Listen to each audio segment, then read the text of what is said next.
नमस्कार, मी प्रदीप यांची आपल्या महत्वात जन्मत लाईव्ह महाराष्ट्राचा महासंग्राम मुद्दा मतदारसंघाच्या या विशेष कार्यक्रमामध्ये जे आहे आपण आलेलो आहोत खापा नगर परिषदमध्ये.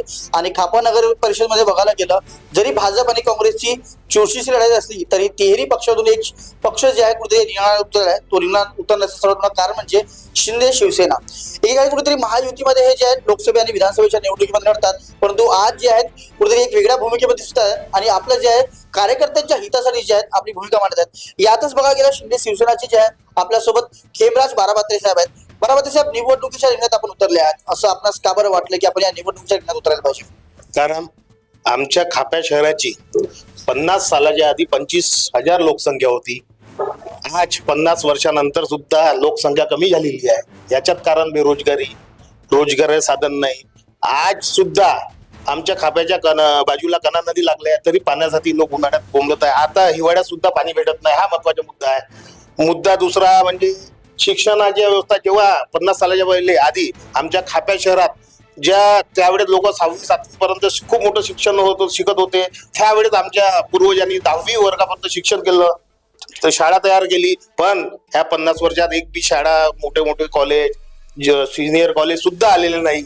शिक्षणाची व्यवस्था नाही, रोजगाराची व्यवस्था नाही. खाप्या नगर परिषद असून सुद्धा पाण्याची व्यवस्था नाही, अंगणवाडी का नाही, आशा वर्कर खाप्यात आशा वर्कर नाही. तुम्ही रामटेकला जा, तुम्ही सावनेरला जा, तुम्ही काटोलला, हर नगरपालिका ज्या ज्या नगरपालिका आहे तिथं ग्रामीण रुग्णालय आहे, पण आमच्या खाप्यामध्ये हक्काचे ग्रामीण रुग्णालय नाही. या सगळ्या करण्यासाठी आम्ही आज जरूरत वाटली का मला नाही, आपण लढलो पाहिजे. कारण लढू तेव्हा जिंकू आणि जिंकू तेव्हाच आपण काहीतरी करू. ह्या दृष्टिकोनातून मी खापा नगर परिषद अध्यक्षपदासाठी उभा झालेलो. बघायला गेल्या बाराभाते साहेब आपण एकेकाळी कुठे जे आहे भाजप पक्षाची कुठे समर्पित नेते म्हणून होते आणि कार्यकर्ते सुद्धा होते, पदाधिकारी सुद्धा होते. बंडखोरी करून जे आहेत आपण आपली वेगळी भूमिका मांडली आणि कुठेतरी जे आहेत शिवसेना शिंदेगडातून जे आहेत आपण भूमिका मांडली. असं का बरं? कारण पक्षाने सांगितलं का सर्वे होणार आहे, सर्वे होणार आहे, सर्वे होणार आहे. आणि ज्या उमेदवाराला पक्षाने भारतीय जनता पार्टीची उमेदवारी दिली, ह्या उमेदवाराला 51% सर्वे दाखवलं आणि खेमराज बाराभाते यांना 5% सर्वे मध्ये दाखवण्यात आलं. मी जनतेच्या सुख दुःखात धावत होतो, जनतेच्या काही कार्यासाठी धावत होतो. संजय गांधी निराधाराची योजना असो त्याच्या माध्यमातून शिबिर घेतल्या, वृक्षारोपण केले. जे कना नदीचे पूल आहे तिथं रेलिंग तुटली होती. काही लोक मजूर लोक शेतातून येत असताना, मोठ्या गाड्या वाहन हायवे असल्यामुळे जात असताना काही लोक मजूर लोक पडले नाही पाहिजे, ह्या कोणी तिथं रेलिंग सुद्धा लावली. जे शासनाचे काम होतं ते स्वतः स्वखर्चाने केलं. आमच्या ग्रुप याच्या माध्यमातून स्वखर्चाने केलं. असे अनेक कार्य आपण स्वखर्चाने ज्या वेळेस कोरोना काळ होता त्यावेळेस सुद्धा आम्ही 2 सेकंडच्या खाप्या शहराच्या गरीब लोकांना वाटले. असं सामाजिक कार्य करत असताना अगर मला 5% अगर मतदार हे दाखवत असन तर मला वाटलं का नाही काहीतरी गलत आपल्यासोबत होत आहे आणि पक्ष काहीतरी गलत करत आहे. आणि जेव्हा मी लढू तेव्हा 5% काय तेव्हा दिसन ना. आज 2 दिवसात मी जे आपले शिवसेना एकनाथ शिंदे साहेबांच्या पक्षातून तिकीट भेटली मला आणि 2 दिवसात पक्षाची रिपोर्ट आली का खेमराज बाराभाते ह्या फायटिंग मध्ये आलेला आहे. ह्या म्हणजे फायटिंग मध्ये आलेला 5%च्या व्यक्ती ह्या 2 दिवसात फायटिंग मध्ये कसा येऊ शकतो? म्हणजे तुमच्यासोबत दुसरा भाऊ भाजप पक्षाने नसतं नाही का? हो, खरंच आहे ना. आणि आमच्या बाराभाते घराण्याचे कोणाला मालूम आहे का? आमच्या बाराभाते घराणे त्या जे संघ होता त्याच्यापासून कार्य करत आलाय. आमच्या बाराभाते घराण्याच्या सावनेर विधानसभेचा पहिला उमेदवार सदाशिवराव बाराभाते दलाल हे उमेदवार होते, ते गायवास्तरीवर होते. एवढ्या दिवसापासून आम्ही कार्य करत असताना पक्षाने आम्हाला डावलण्याचे काम केलं आणि सर्वेचे आधार सांगायचे, तिकडून पैसे घेऊन तिकीट विकायची. हे पक्षाचे कार्य असतात. याच्या विरोधात आपण लढलो पाहिजे. म्हणजे भाजपचे जे उमेदवार निवडले त्यांनी कुठेतरी जे पैसे घेऊन तिकीट घेतले तुमचं म्हणणं? 100%. कारण जनता दाखवून राहिली का खेमराज बाराभाते तुला फायटिंगला 2 दिवसात आलं. हारणं जिंकणं हे मला मालूम नाही, पण लढणं आणि कर्तव्य करणं हे आपलं कर्तव्य आहे. जिंकण्यासाठी यश देणं हे भगवंताच्या हातात आहे. पण आपण लढलो पाहिजे हेच उद्दिष्ट मनात ठेवून आपण 2 दिवसातच तुम्ही तुमच्या म्हणण्यानुसार तिरंगी लढत आज मी पेपरात वाटली, तिरंगी लढत दाखवण्यात. तिरंगी लढत मी 2 दिवसात आलो कुठून? म्हणजे काहीतरी भ्रष्ट झालाय कार्य. तिकीट विकतच दिले आहे म्हणून भ्रष्ट लोकांनी जनतेने आणलं ना 2 दिवसात. ते 100% ते तिकीट भ्रष्ट पैसे देऊन तिकीट देण्यात आली. एकंदरीत बघायला गेलं ही जी लढत आहे बाराभाते साहेब ही कोणासोबत आहे तुमची? होती हे तिरंगी फाईट आहे. मला तर वाटते का माझी लढत काँग्रेस सोबत होणार आहे.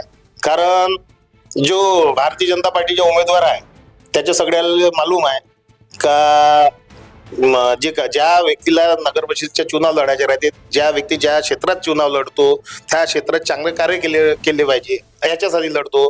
पण जो भारतीय जनता पार्टीचा उमेदवार आहे तो नुसतं भ्रष्ट कारभार याच्यासाठी लढलेला आहे. त्याचे टेंडर ठेकेदारी याच्यासाठी लढले आणि त्या ठेकेदारी ज्या घेतल्या त्या ठेकेदारीने भ्रष्टाचार केला हे लोक म्हणतात. म्हणजे जे कुठेतरी कल्चर संकलनचा जो विषय आला त्याच्यामध्ये त्या ठेकेदारीमध्ये सुद्धा जे आहेत त्या कॉन्ट्रॅक्ट मध्ये सुद्धा जे भ्रष्टाचार असं म्हणणं आहे. 100% भ्रष्टाचार झाला आहे. कशा प्रकारचा भ्रष्टाचार? जे रोड काही रोड जे काही बनवतात कामाची त्याची लिमिट असतात 5 वर्ष 10 वर्ष जे काही आहे, पण जे कामं यांना केले आहे ते कामं 2 वर्षात निष्कृष्ट दर्जाचे झाले आहे. तुम्ही एक उदाहरण म्हणून तुम्ही आग्या बेंतालच्या भावापाशी चालले द्या आणि ते काम आता 2 वर्षातच झालं, बिल आता निघालाय त्या कामाची. तुम्ही स्वतः आलेले आहे म्हणून तुम्ही धन्यवाद मानतो आणि तुम्ही त्या चॅनल तिथं जाऊन त्याची चॅनल द्वारा त्यांना तुम्ही दाखवले पाहिजे, तेव्हाच ते जनतेला कळण काही निष्कृष्ट दर्जाचे आहे का नाही आहे. आणि मी तुम्हाला म्हणण्यापेक्षा तुम्ही स्वतः आले आहे म्हणून तुम्ही स्वतः ते बघून घ्या. एकंदरीत कुठेतरी बघायला गेलं निवडणूक आहे तोंडावर, काय नेमके तुमचे मुद्दे आहेत आणि तुम्ही निवडून जर येतात सर्वप्रथम कोणत्या कामाला तुम्ही प्राधान्य देणार, असे 2 ते 3 कामे सांगा. सर्वप्रथम तर आमच्या खात्यामध्ये पाण्याची समस्या महत्वाची. याच्या आधी आले पाण्याची समस्या म्हणजे आतापर्यंत मागं बावनकुळे साहेब आले होते आणि खाप्याला दत्तक घेतो म्हटलं होतं. लोकांना आशा होती तर बावनकुळे साहेबांनी दत्तक घेतलं तर ह्या मूलभूत सुविधा खतम होतील. मगर 9 वर्षानंतर सुद्धा पाण्याची समस्या खतम नाही झाली आहे. जे पाण्याची पाईपलाईन आहे ते कोची डॅम म्हणून मंजूर व्हायला पाहिजे होती, आतापर्यंत ते मंजूर झाले नाही आहे. तर सर्वप्रथम माझ्याप्रमाणे पाण्याची समस्या खतम करणं हे आहे. दुसरी म्हणजे खाप्यात शिक्षणाची व्यवस्था करून देणं, कारण शिक्षणाच्या माध्यमातून पण रोजगार आहे. आमच्या खाप्यात MP पर्यंतचे लोक आणि त्या बिचव्यापर्यंत जे नागलवाडीचे पर्यंत म्हणजे 25 किलोमीटरच्या पर्यंत लोक खाप्यामध्ये शिक्षण शिकायला येतात. ते 10वी पर्यंत 12वी पर्यंत शिकतात आणि नंतर त्यांच्या पैसे गरीब वर्ग असल्यामुळे तिकडला 12वी नंतर ते शिक्षण अर्धे लोक बंद करतात, अर्धे लोक सावनेरला जातात. म्हणून शिक्षणाची व्यवस्था केली तर त्याच्या माध्यमातून सुद्धा रोजगार तयार होऊ शकतो. आणि पर्यटन आमच्या सोबताल कोची डॅम आणि 4 किलोमीटरवर सह्याद्रीच्या पर्वत रांगा लागलेला आहे. कन्हान नदी साईडला आहे. लष्करच्या दर्गा आणि संत पतिराम महाराज देवस्थान आमच्या खाप्यामध्ये आहे. ह्या सगळ्या माध्यमातून त्याचं शेगाव शिर्डी ह्या भगवंताच्या माध्यमातून संताच्या माध्यमातून विकसित झालं. तसं आमच्या खाप्यात लष्करच्या बाबा आणि संत पतिराम महाराज आहे त्यांच्या माध्यमातून सुद्धा पर्यटनात चांगलं गाव सुंदर आणि रोजगार मुक्त होऊ शकतो.